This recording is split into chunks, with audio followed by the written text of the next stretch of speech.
ป้ากับลุงขึ้นไปดูสวนค่ะพากันขึ้นไปดูสวนอากาศดีอยู่ค่ะเช็คนิดนึงนะเช็คนิดนึงค่ะดูบ้านเมืองเขาอากาศหนาวแล้วนะคะนี่เมืองของที่ป้าวรีอยู่หนาวแล้วลมแรงค่ะถึงสวนป้าแล้วเนาะให้ดูเมืองเขานิดนึงนี่นะคะบรรยากาศลมแรงเวอร์จริงๆเลยค่ะอากาศดีแต่ลมแรงหนาวอยู่นะคะฮะ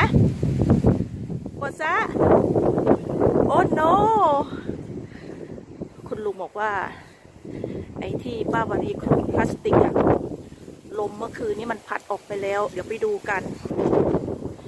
นี่พลาสติกที่ป้าวรีปิดไอ้กระเทียมกับผักชีไว้ดูลมมันแรงขนาดไหนคิดดูดิดูนะคะโหสุดยอดจริงๆเลยอะลมอะเห็นไหมคะเมืองนอกนี่มันลมแรงมากนะถ้าเราจะปิด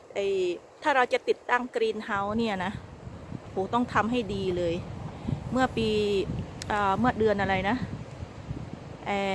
เดือนเมษเนาะป้าวรีตั้งอยู่ตรงนี้นู่นเลยลมมันพัดนู่นไปตกนู่นนะนู่นไปตกนู่นเลยค่ะแต่ปีนี้คิดว่าจะตั้งตรงนั้นลมมันแรงมากนะคะเมืองนอกไม่ใช่ลมเล่นๆนะคะ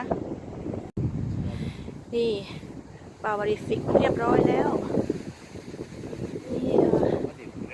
นี่เอาอย่างนี้เลยคุณลุงก็เพื่อนโทรตามจริงเลยนี่นะคะป้าวรีทำแบบนี้ค่ะลมแรงเวอร์วันนี้มาดูแค่นี้ค่ะเดี๋ยวป้าวรีกลับแล้วต้องไปหาทานข้าวแล้วก็ไปทำงานค่ะป้าวรีมีงานประจำนะคะทำงานเต็มเวลาแล้วก็มาทำสวนด้วยประหยัดเยอะค่ะ